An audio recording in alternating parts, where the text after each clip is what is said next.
150 a week in a $1 million a year practice. We get so many inquiries about that concept. How do I see only 150 people a week, but you make $1 million or more per year in that practice? It is somewhat revolutionary, but only because of where chiropractic started for so many.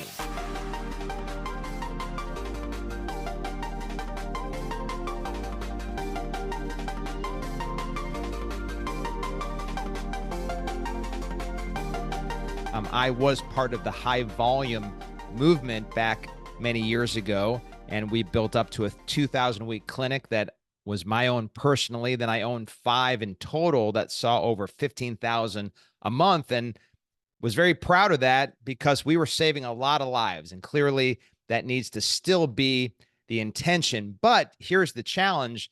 Most people don't want to or can't build up to that kind of volume. And so why should they suffer with limited ability, limited capacity to make money? But also somebody's going to watch this and say, oh, look, he's talking about money, and that's not ethical or moral. We're also talking about making a bigger impact. So don't get me wrong. It's more money by more impact, and also just running your business more wisely. I've gone back to school. I got my master's and a PhD in the business sector.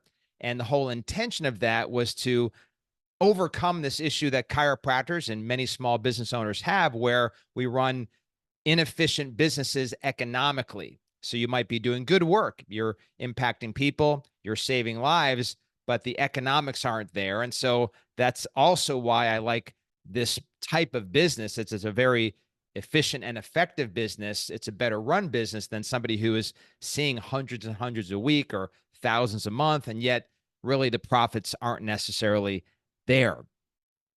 Dr. Owen, who is a just icon, his historic figure in chiropractic, was somebody that I get to be mentored by for a little bit there towards the end of his life. And he looked at it this way: when the whole chiropractic world went to volume, he really paid attention to money. This goes back to the days of BJ. And what he said is there's no such thing as bold pilots. So his comment was there are old pilots and there are bold pilots, but there are no old, bold pilots. And there are high volume chiropractors and there are low volume chiropractors, but there are no old, high volume chiropractors. And some of that is true. It's very stressful to put that on your body for the entirety of a career. So let's get into it. How do we build this practice that at only 150 a week can make you $1 million or much more than $1 million a year? So how do we actually get there? So first of all, a lot of this, to me, where somebody might say it's unethical to think about money, for me, it's unethical to run a business that isn't making good money, particularly because as we get into it, we're talking about impact. How do we have bigger impact on the patients and the community? So we're going to get into 3 paths. There are 3 paths to get you to this $1 million a year at 150 a week. And obviously, if you're doing more than 150 a week, making millions a year at your volume. And we're taking, again, the idea of high volume off the table. So sure, you can make more money seeing more people, but the old idea that, we'd have this kind of low care plan visit average, this CPV, where our collections per visit were low, but we made it up on the volume. We're taking that off the table. That CPV, that collections per visit, we're talking about raising that up considerably. Obviously, it only makes sense at 150 a week to get to $1 million a year. My collections per visit have to go way up in order to get there. So step number 1, path number 1 is the care plan. So obviously, we run a relatively simple business in chiropractic. I've been involved in the executive team for managing tech companies. I've been on Wall Street managing publicly traded companies. And these were complex, complicated companies. Chiropractic is a very simple company. We sell care plans and, for many of you, products. And as we'll talk about, we try to make the products part of the care plan, but that's another path here that we're going to discuss. So it's pretty simple business. So that care plan you have is really important because it's really primarily all that you sell. So when you put that thing together, your CPV, your collections per visit, If it's small, you're only charging so much and seeing them a lot, and we have a small CPV, then your ability to do $1 million a year on 150 a week goes away. So we've got to do some things to change that. So, for example, I had a client who we started about 3 years ago, and he was seeing 240 a week and collecting about $24,000 a month. He had a $25 per visit average, as $25 CPV collection per visit. And so we didn't charge more money for the care plan because that's what he felt comfortable collecting. That's what his staff felt comfortable collecting. They didn't think people could be asked for more than a couple $1,000s for a plan. So all we had to do was take it from the number he had a lot of visits in this plan. We crunched those visits down considerably to where we're only seeing those people 24 times in a care plan versus 56 times. And by doing so, that automatically radically drives up the CPV. Now, of course, there's some questions around that. Am I still making the right impact on the patient? Am I still helping? Am I achieving correction? Am I really reducing subluxation down to its lowest denominator like I'm supposed to do on an initial care plan? Those are all great questions.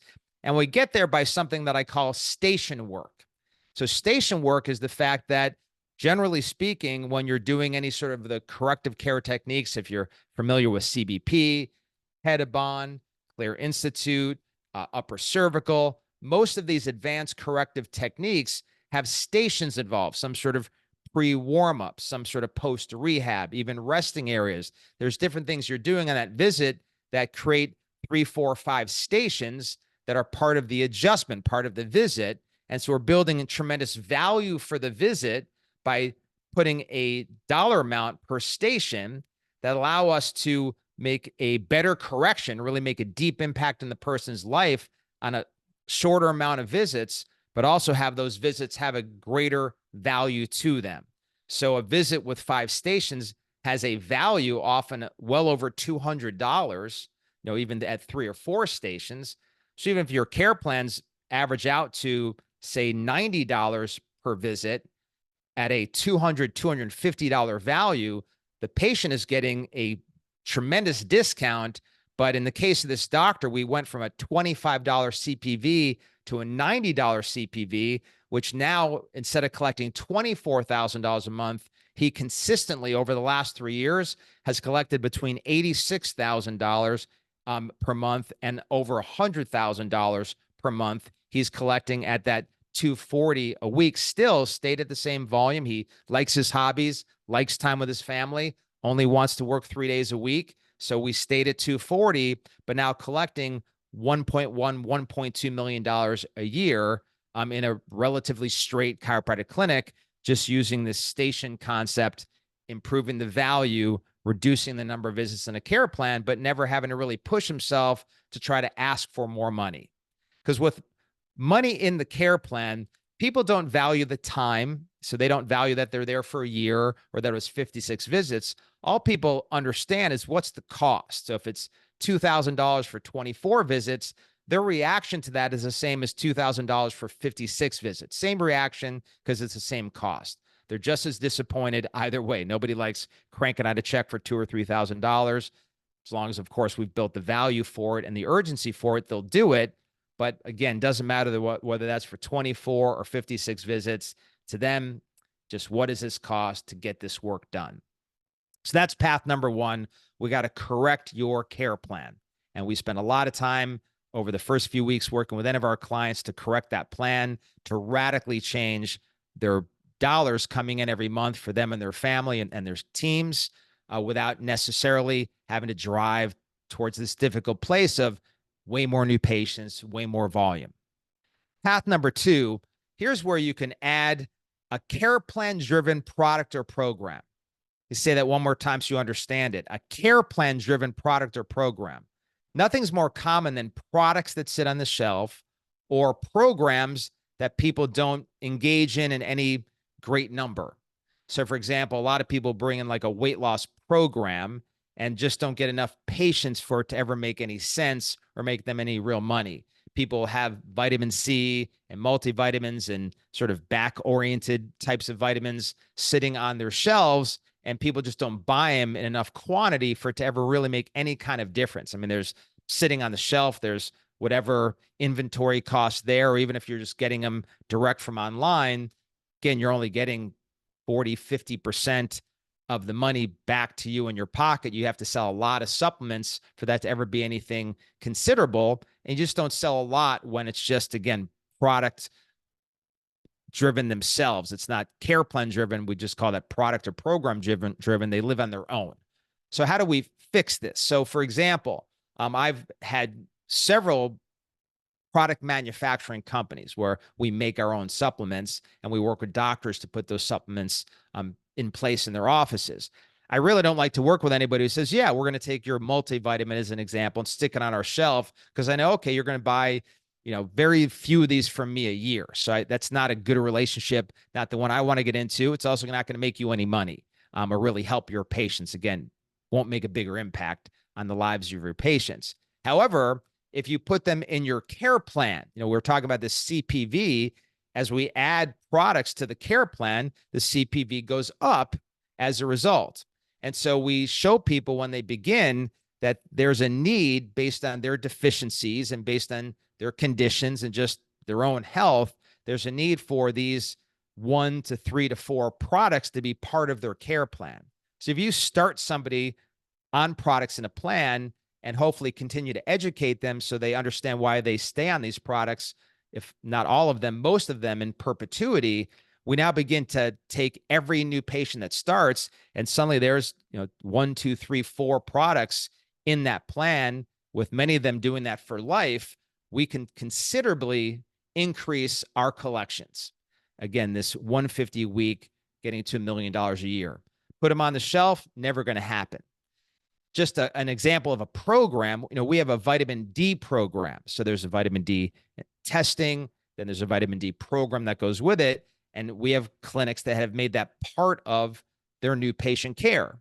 If you haven't studied vitamin D, I've even seen as recent as this morning when I'm taping this, even the medical community coming out more and more often with studies showing how vitamin D impacts your health, wealth, and longevity in certain disease cases. So can't argue that we need vitamin D levels 60, 70 plus if we're going to be healthy and avoid disease and dying. So anyway, without getting into vitamin D any further, we have a vitamin D program. You test based on the results of those tests. You put people on a vitamin D program to get those levels up to where they belong. We have a retest as part of that, sometimes 2 retests if it doesn't get to where we're targeting. But over time, the average of that program tends to be $1,200 to $1,700 a month. And then they take some level of maintenance vitamin D in perpetuity. They never stop taking it. So every patient is suddenly adding $1,200 to $1,700 plus long-term to a plan. So you can see how that's really increasing your CPV again. That's considerable money just adding that program. But again, it's care plan driven. You start, we have as part of your starting point, we have you get tested for vitamin D levels, and then we do it forever. And it's again, care plan driven. It's not sitting on the shelf. There's not a poster up there somewhere where somebody happens to see it, maybe does it. That sort of episodic stuff. Instead of being care plan driven, we call that episodic. Just occasionally we end up actually doing it.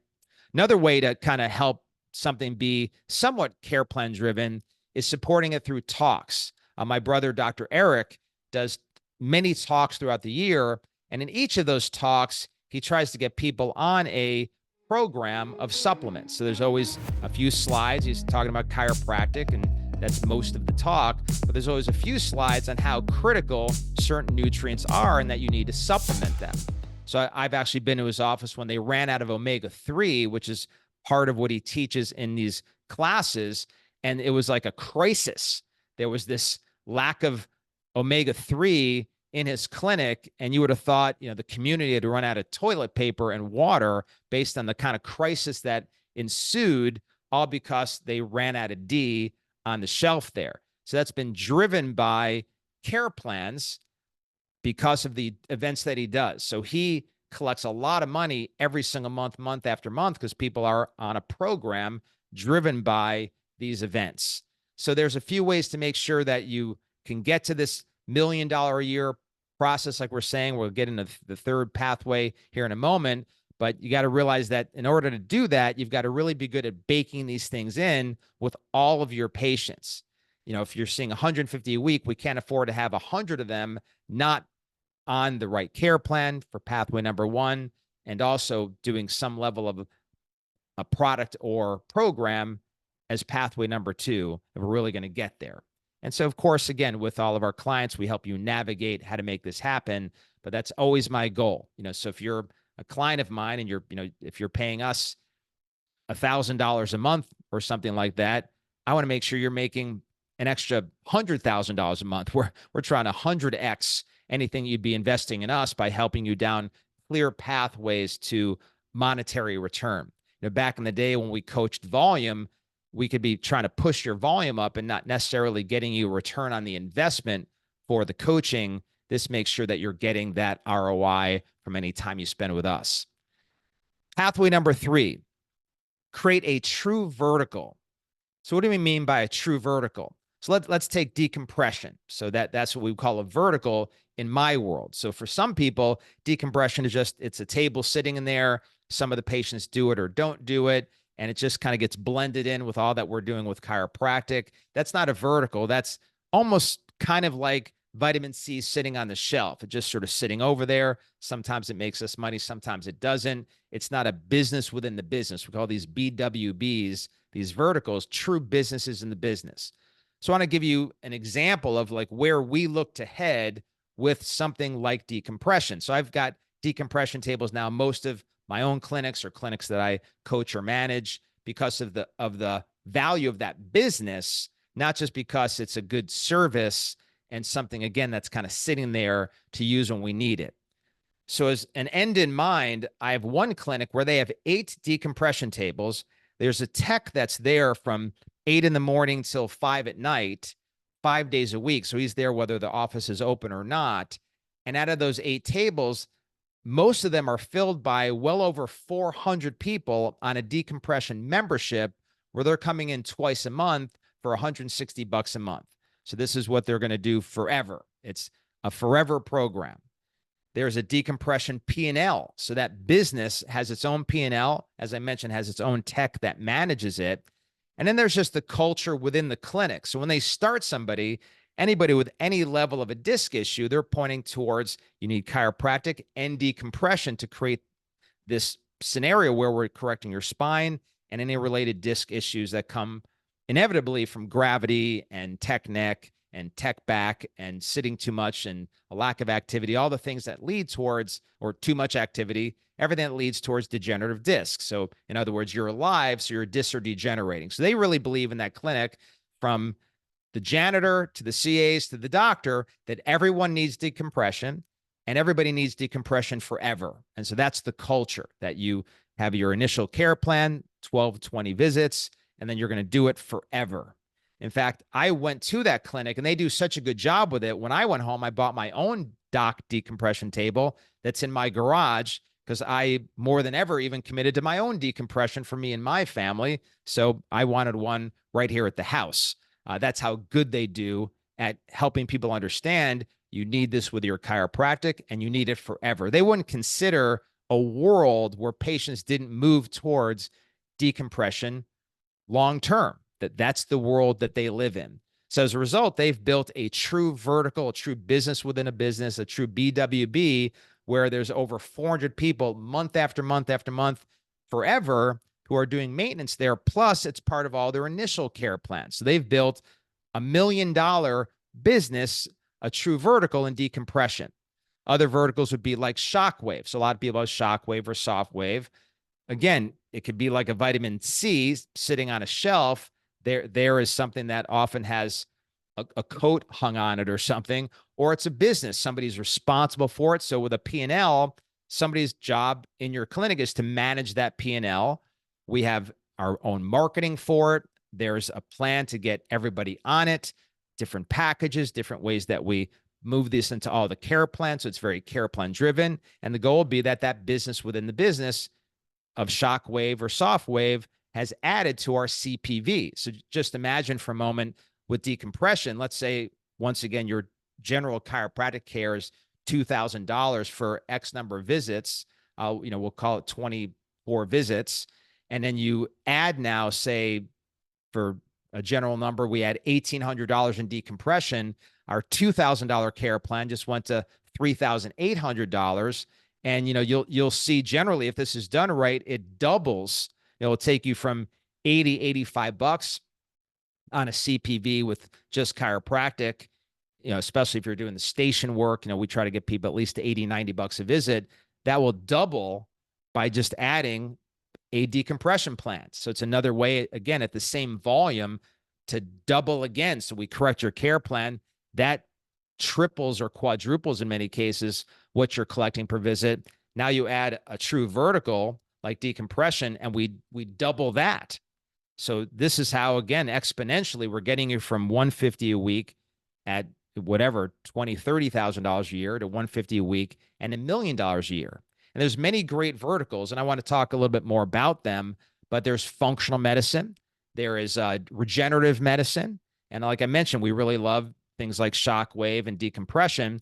The thing about some of these, you also have to measure, are they fully attended? Like decompression is just partially attended.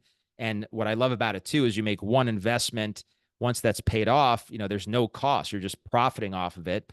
Shockwave, there's only the one cost also, but it's fully attended. So that sets up its own share of challenges and overhead. And then you've got something like regenerative medicine or functional medicine where it's fully attended again. Then you've got costs for delivery. So I love all of them, but there's different things to consider as we put them in. Now, when it comes to these verticals, a big reason why a lot of these fail or don't reach their potential is you have to be passionate about it. Like going back to that decompression clinic that has $1 million a year business within decompression, they're passionate about it. They believe in it. If that doctor who runs that clinic was talking to you, he'd be shocked if you didn't have a couple decompression tables in there as part of your patient care and your own life. He wouldn't believe you're letting your wife or husband and kids at home and they're not doing decompression. It would blow him away because that's how passionate he is about decompression.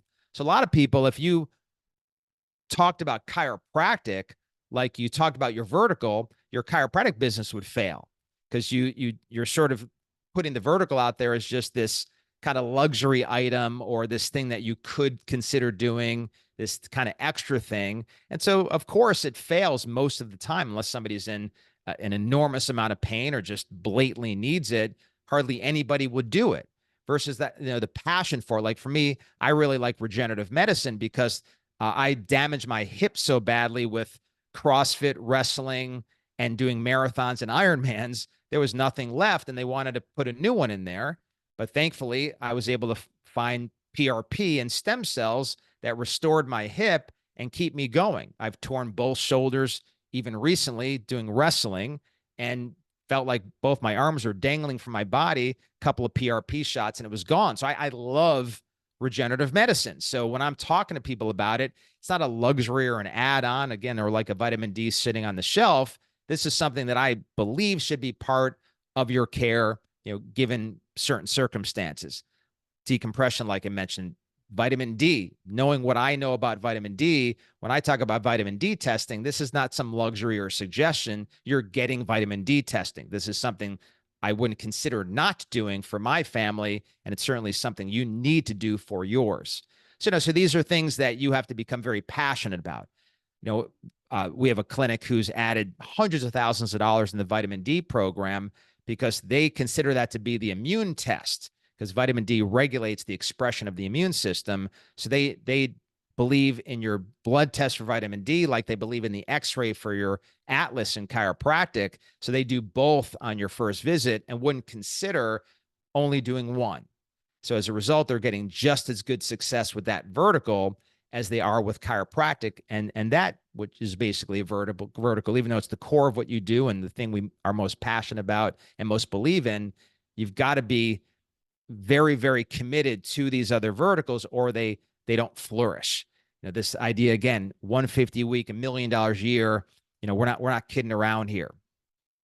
Finally, just some other coaching points, more that, we do ongoing with the people that we're working with. We got to make sure that your technique is getting you good correction. So if we are going to crunch those care plans down in terms of numbers of visits, we got to make sure that you know how to correct the spine effectively so that you can get greater results in less time. Value, you've got to be able to build value both within your own mind as well as the minds of the patient. I was working with a clinic the other day, and they have a $5,500 care plan based on chiropractic with their vertical, and somebody had come in from the joint. So they walk and said, yeah, I was at the joint. I was thinking of switching here because I remember my family's your patient.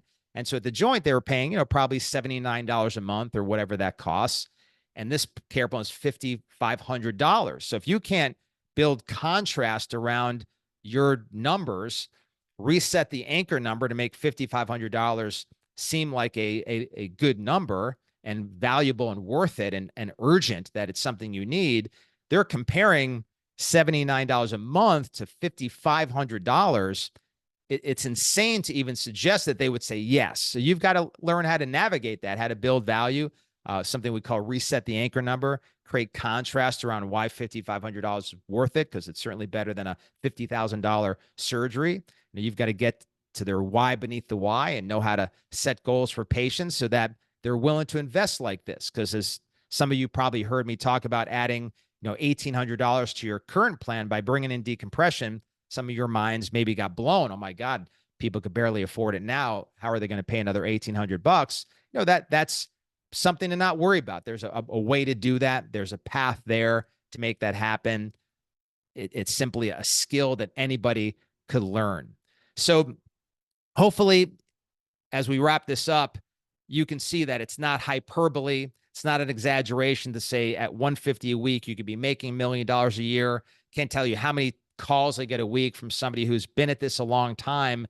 And there's only so many people they can get in, only so much volume they could physically see, or they're just at a stage of their career where they just don't want to go out there and try to blow up a big practice. They're not trying to grow something large at the stage they're in. Maybe you have, like my client I just mentioned, you're into your hobbies. You've got a young family and you don't want to put all that extra time at the office. Well, there's good news. There's a way to go at a lower volume and go from where you are right now to $1 million plus a year and beyond if you follow this path. So bless you guys.